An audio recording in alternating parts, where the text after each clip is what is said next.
अस्सलाम वालेकुम students, welcome to Cab Education. अब हम कर रहे हैं 2019 question number 8 financial statement. Question को रीड करें तो हम यहाँ पर सबसे पहले लिखा हुआ है the following is the trial balance of Salman a sole trader as on December 31, 2018।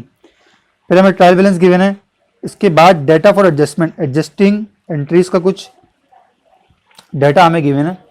Requirement में कहता है कि prepare adjusting and closing entries और income statement and balance sheet. हम बनाएंगे सिर्फ और सिर्फ income statement and balance sheet. अच्छा, एडजस्टिंग एंट्रीज हम इसलिए बनाएंगे क्योंकि हम इसकी मदद से अपने क्वेश्चन को इजी कर सकेंगे। एडजस्टिंग एंट्रीज स्टार्ट करते हैं। सबसे पहले मेरे पास आ रही है मर्चेंडाइज इन्वेंट्री।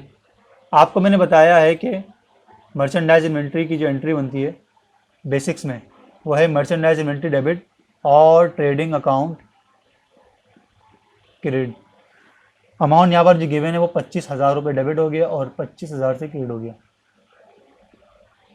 सेकंड में हमारे पास आ रहा है सैलरीज एक्सपायर्ड, यानी कि ये एक्सपेंस हो गया, प्रीपेड था लेकिन अब एक्सपायर्ड हो गया, प्रीपेड ख़त्म हो गया।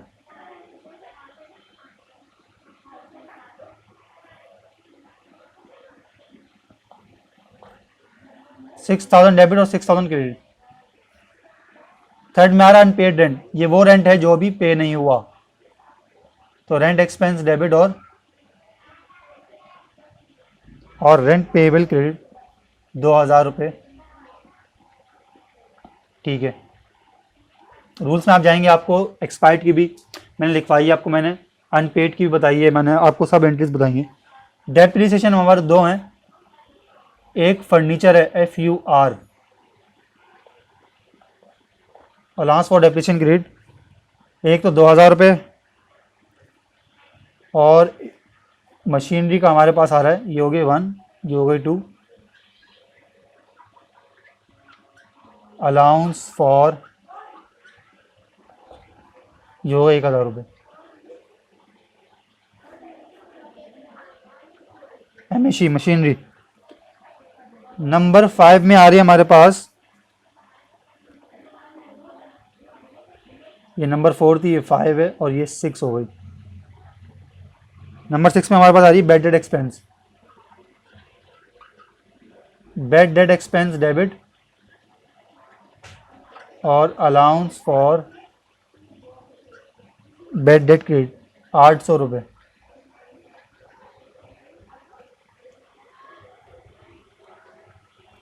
ठीक है, एंट्रीज कंप्लीट होती हैं। अब हम बनाएंगे इनकम स्टेटमेंट। सबसे पहले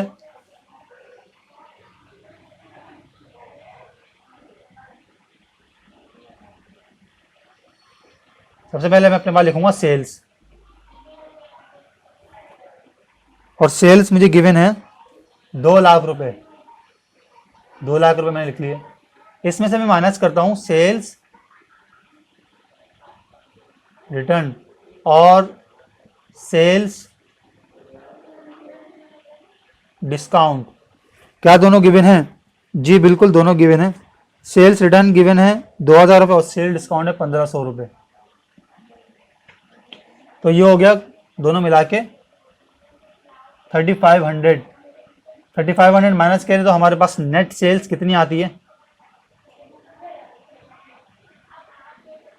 इसमें से इसको माइनस करें तो ये बचेगा 2 लाख में से 3,500 के, तो ये हो गया 19,6500। उसके बाद आता है हमारे पास कॉस्ट ऑफ गुड्स सोल्ड। सबसे पहले इसमें आता है ओपनिंग इन्वेंट्री। यह हमेशा हमें ट्रायल बैलेंस में ऊपर गिवन होगी। इन्वेंट्री बिगिनिंग नाम से आ रहा है 10,000 रुपये, ये मैंने ले लिया। उसके बाद मैं ऐड करता हूँ उसमें परचेजेस। परचेजेस मुझे गिवन है 1,11,300 रुपये। अच्छा, परचेज रिटर्न या डिस्काउंट गिवन है हमें, परचेज डिस्काउंट तो गिवन है, तो ये हो गया इसमें से less purchase discount. Purchase discount है 5,000 रुपये, ये हो जाएगा माइनस। ट्रांसपोर्टेशन हमें गिवन है, तो ट्रांसपोर्टेशन हमें गिवन नहीं है। अच्छा ये इसमें हम माइनस करें तो हमारे पास कितना आएगा? परचेज डिस्काउंट हमें वैसे कितना गिवन था? 2,000 रुपये, 5,000 नहीं, ये 2,000 रुपये।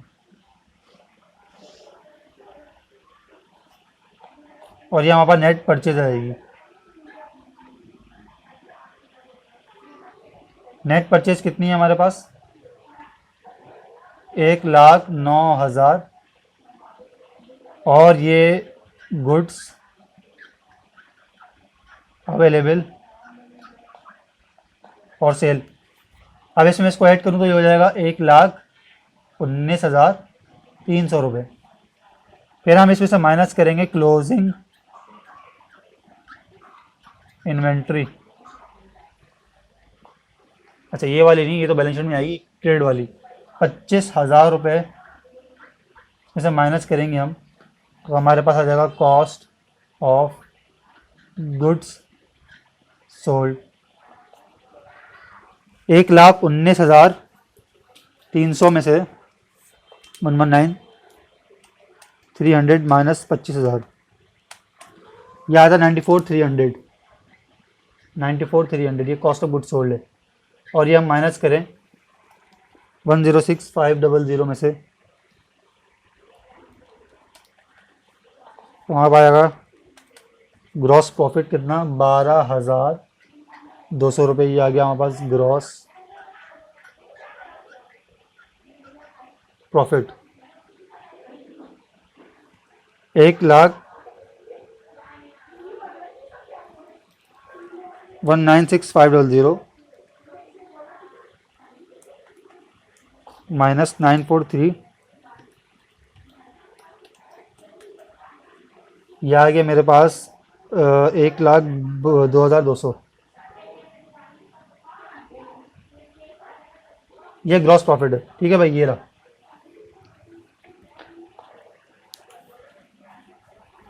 अच्छा अब हम क्या करेंगे, हम लेंगे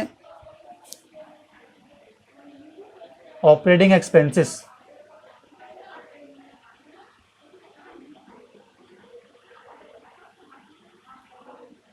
ये मेरा है ऑपरेटिंग।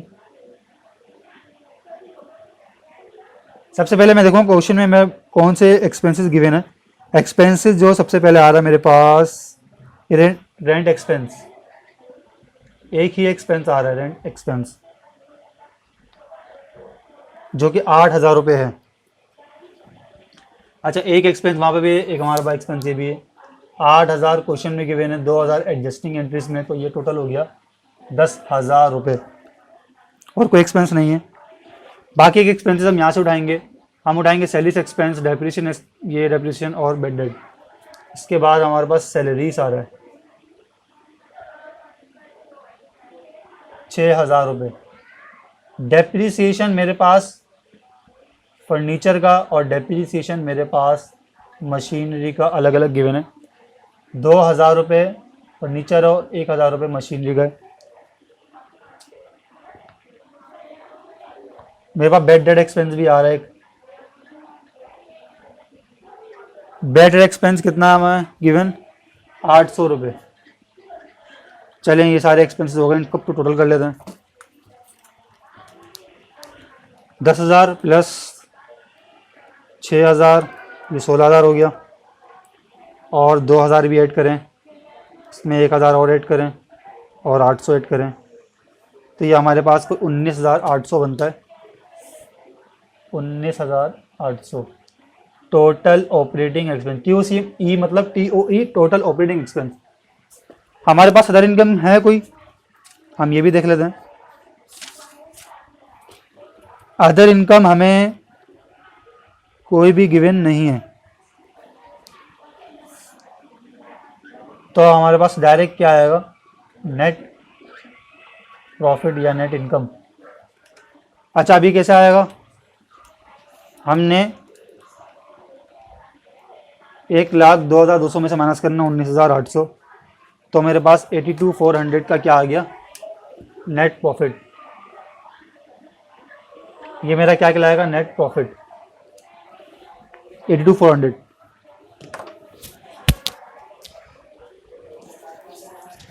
चलिए भाई क्वेश्चन का एक पार्ट इनकम स्टेटमेंट हमारा कंप्लीट हो गया है। क्वेश्चन आसान था, ठीक है। अगर आपको इसमें कोई कन्फ्यूजन है तो आप अगेन क्लिप देखें, आप जाएं कि मैंने कौन सी अमाउंट कहाँ लिखी है, आपको क्लियर हो जाएगा। अब हम बनाते हैं बैलेंस शीट। मैं इसको मिटा लेता हूँ, आप इसको कॉपी कर लीजिएगा। अच्छा, प्रॉफिट हम नोट कर लेते हैं अपने पास। नेट प्रॉफिट हमारे पास जो आ रहा है वो आ रहा है 82,400। तो मैंने अपने पास यहाँ नोट कर लिया, मैं इसको मिटा लेता हूँ ताकि हम बैलेंस शीट बना सकें। इसको मैंने मिटा लिया।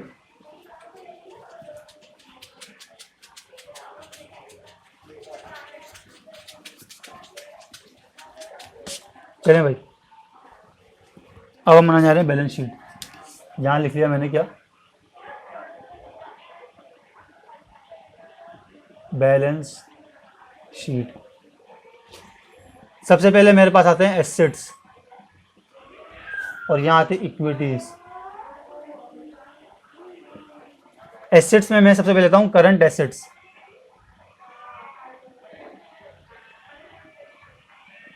करंट एसेट्स में हमें क्या क्या गिवन है, कैश गिवन है जी, बिल्कुल गिवन है। हमें यहाँ पे सिर्फ 2 कॉलम की जरूरत है। कैश कितना गिवन है, कैश गिवन है 1 लाख रुपए। 1 लाख रुपए मैंने लिख लिए। इसके अलावा मुझे कोई बैंक नहीं है। फिर मेरे पास अकाउंट्स रिसीवेबल आ रहा है एक। अकाउंट्स रिसीवेबल का अमाउंट मेरे पास आ रहा है 40,000 रुपये। इसमें से माइनस करना मैंने अलाउंस फॉर बेड डेट। अच्छा, एक अलाउंस फॉर बेड डेट आ रहा है 800 रुपये। क्वेश्चन में हमें गिवन है allowance for bed date already 1200 रुपये का, तो 1200 प्लस 800 टोटल हमारा डाउटफुल डेट हो गया 2000, और ये इसमें से माइनस करेंगे तो 38,000 नेट मेरे पास रिसीवेबल चला जाएगा। उसके बाद मर्चेंडाइज इन्वेंट्री, कौन सी, क्लोजिंग वाली, ओपनिंग नहीं, ये वाली, ये भी हमने ले लिया, टिक कर लिया इसको, 25,000 रुपये। कोई हमारे पास प्रीपेड आ रहा है, प्रीपेड सैलरीज आ रही है कितनी, 10,000 रुपीज़। प्रीपेड सैलरीज 10,000 डेबिट में थी और ये क्रेडिट में आ रहा है -6,000। ये हो गई 4,000 रुपीज़। वो डेबिट था, ये क्रेडिट था, इसलिए माइनस हुआ। अदर रिसीवेबल और कोई हमारे पास करंट एसेट्स नहीं है। अच्छा ठीक है, इन सबको टोटल कर लेते हैं, कितना बनता है ये, 138,000 प्लस 25,000 प्लस 4,000। 138 कैसा आया, 1 लाख में 38,000 मैंने ऐड किया था, 167,000 टोटल करंट एसेट्स आ गए। अब नॉन करंट एसेट्स हम कर रहे हैं ये। सबसे पहले मैं लूँगा मशीनरी। अच्छा, मशीनरी का अमाउंट कितना गिवन है, 1 लाख रुपए मशीनरी का गिवन है। मैंने यहाँ लिख लिया 1 लाख रुपए। इसमें से माइनस करूँगा allowance for depreciation.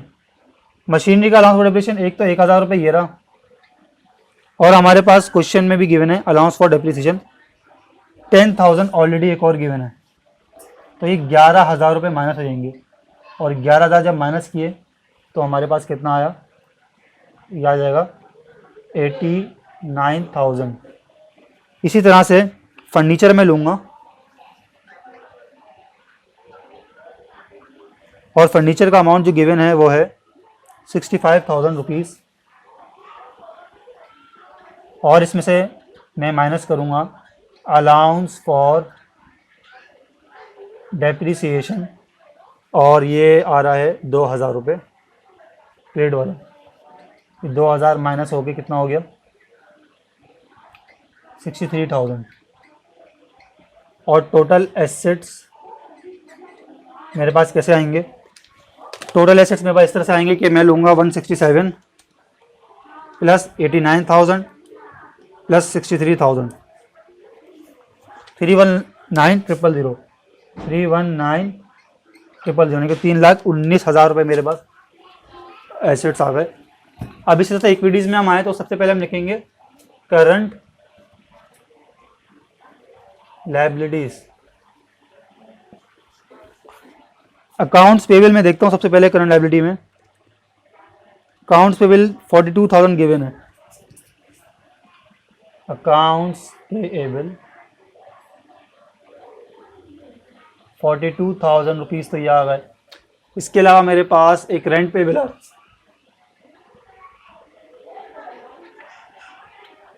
Rent payable का 2,000 मैंने ले लिया। और मेरे पास कोई अनअर्न्ड लाइबिलिटी, इसके अलावा कोई लाइबिलिटी है और कोई लाइबिलिटी नहीं है। ये हो गए 44,000 total current liabilities. Non current liabilities हमारे पास नील है। फिर हम लेंगे इक्विटीज़।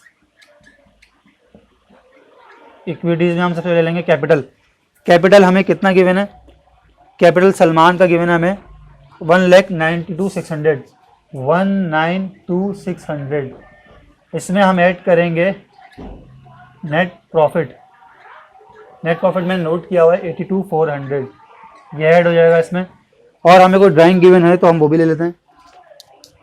ड्राइंग कोई भी गिवन नहीं है, ड्राइंग हमें गिवन नहीं है। इसमें इसको ऐड करें तो कितना बनता है देख लेते हैं। 1,92,600 प्लस 82,400, ये हो गया 2,75,000। 2,75,000 में मैं ऐड करूंगा 44,000, तो मेरे पास आ गया 319,000। ये मेरा हो गया टोटल इक्विटीज। चलिए भाई, हमारा क्वेश्चन हो गया टाइप, अल्हम्दुलिल्लाह। एंड आई होप आपको क्वेश्चन क्लियर है। मैंने एडजस्टिंग एंट्री से आपने देखा है कि मैंने इसमें से चीज़ों को कैसे लेके गया हूँ। मैं इसमें से बैलेंस शीट में भी लेके गया हूँ चीज़ें, मैं इसमें से इनकम स्टेटमेंट में भी चीज़ें लेके गया हूँ, क्योंकि हमें एक आसानी हो जाती है, हमें ईजी हो जाता है क्वेश्चन को सॉल्व करने के लिए, इसलिए मैं इसको बनाता हूँ। और मैं आपको रिकमेंड करूँगा कि आप भी इसी के थ्रू करें ताकि आपके लिए भी क्वेश्चन ईजी हो जाए। चलें, आप इसको कॉपी करें। अगर आपको कन्फ्यूज़न है इसमें तो आप इसको अगेन सुनें, आप इसको समझें। अब हम चलते हैं नेक्स्ट ईयर की तरफ। Thank you.